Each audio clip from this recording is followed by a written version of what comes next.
Today, I will be giving a presentation in English on the topic of creation of the world.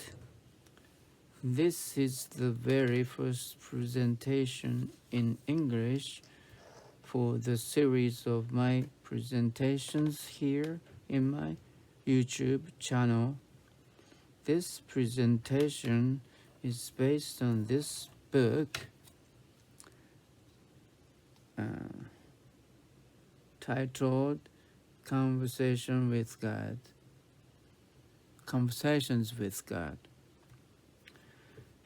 In the context of the Bible, the Christian canon, the creation of the world is understood as a material creation. However, from a spiritual perspective, this is metaphorical, and the essential nature of this world is, rather be said, finite and relative. Here we understand the finite and relative nature of the world as the nature of the world being created.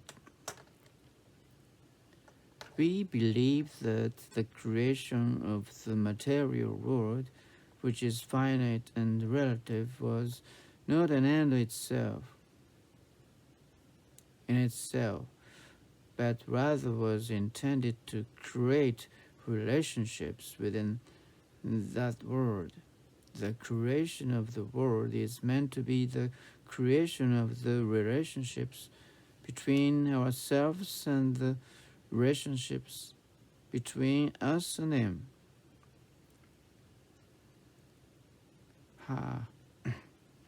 Who is He?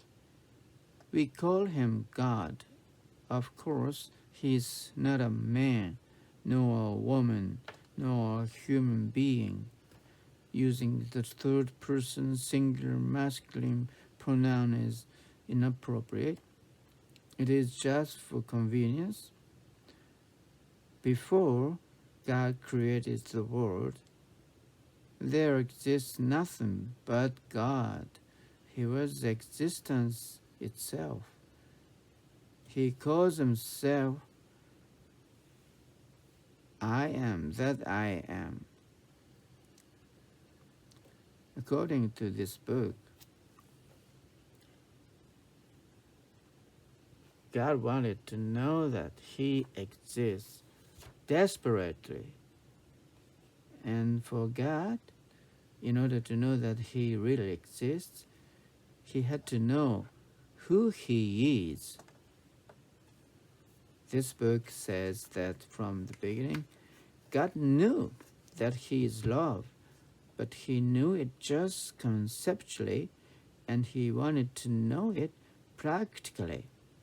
He wanted to experience that He is love.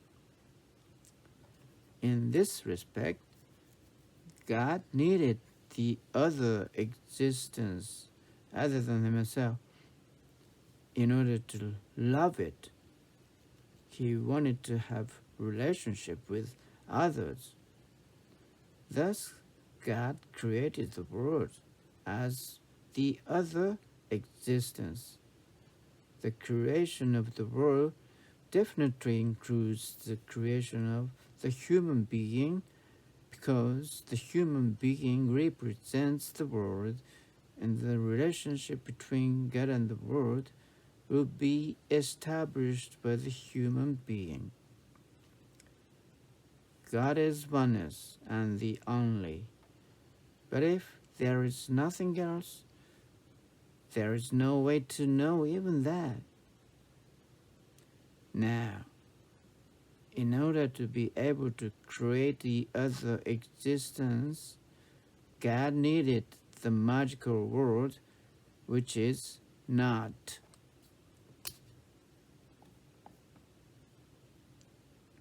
But how did the negation itself come about? Did God create it? I don't know. What I'm sure is that God wants have the negation, magical or whatnot. He can create the world from himself. The negation separates two things from each other, like the good and the evil, the true from the false, and the love from the hatred. The world thus created is full of relativity. Plato saw this world as an expression of the world of ideas that existed in God's mind. You know that his concept of God is very different from that we are used to. Anyway, we are used to the world being relative, and some people see the world dualistic, reminiscent of computers, the binary system. And this way of looking at the world definitely will provide the basis for blind faith in science. Now, the most famous dualistic ideology is the Gnosticism. Simply put, it is the idea that evil and good fight against each other, and finally, good wins. In dualism, both good and evil are fundamental entities, resulting in a scenario where one extincted the other. On the other hand, the view of the world's origin found in this book is essentially monistic.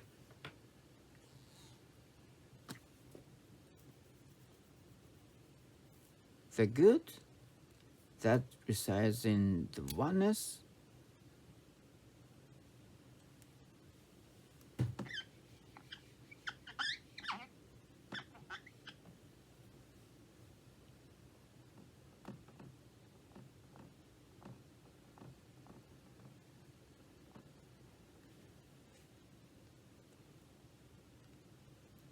is the evil.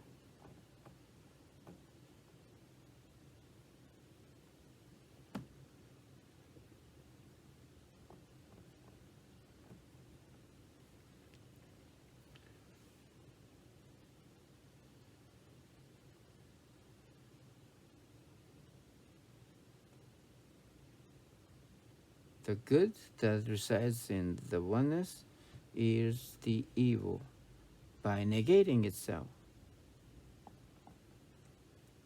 In this way, the good and the evil become relative.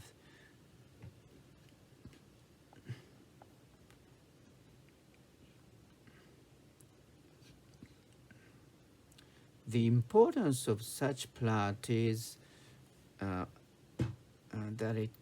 it creates relationship. Relationship.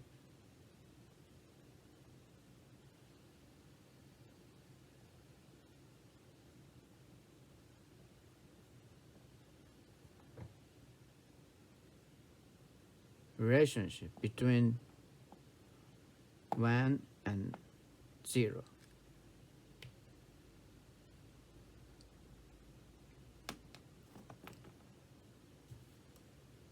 Another instance to illustrate here is God and man. Oneness is God.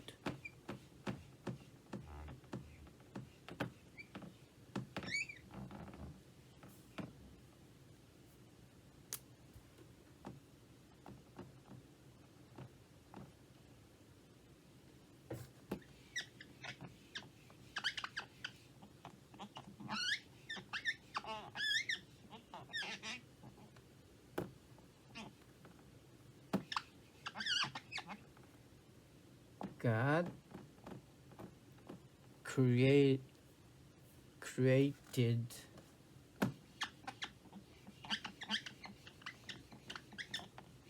the world, the,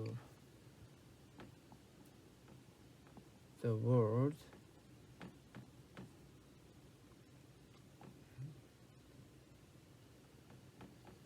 the human being.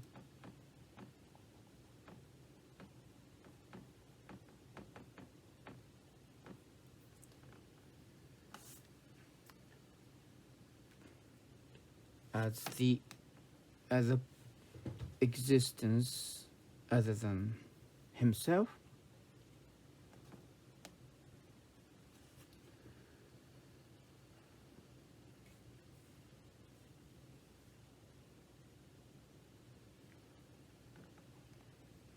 Or I just want to write here man, which means human being, not a male. According to the Bible, when God created Adam, the very first human being, he kneaded it, the clay, and shaped it into a shape of a man, and breathed the breath of life into it, and it became a living being. The breath of life is the Spirit of God, as God is life itself. A Spirit of God is a life. God gives a life to each of us, which is a soul. Spirit and soul name the same thing, while the word soul expresses individuality. The word spirit expresses oneness. What I want to assert here is that life, the notion of life, exists in relationship.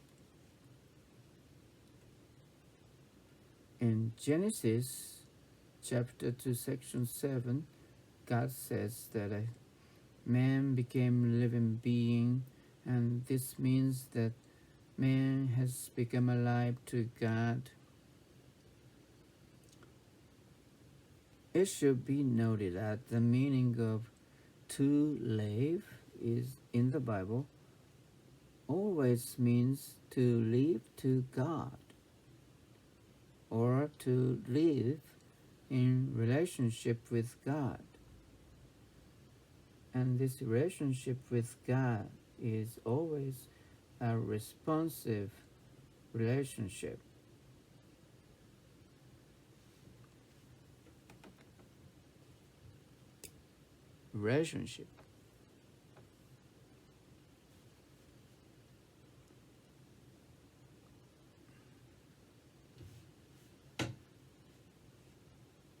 Life. Relationship with God and the word means human being.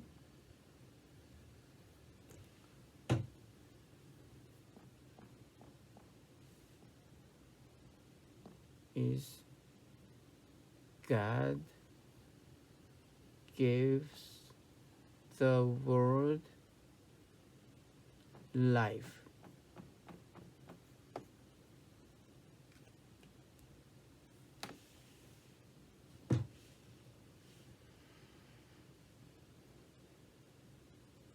Having now outlined the plot of God's creation so far, I would like to emphasize once again that the motivation for the creation is God's desire to know that He is love. Therefore, the responsive relationship between God and the world, that is, God and human being, must also be based on love. Based on love. Well, so much for now. Bye bye.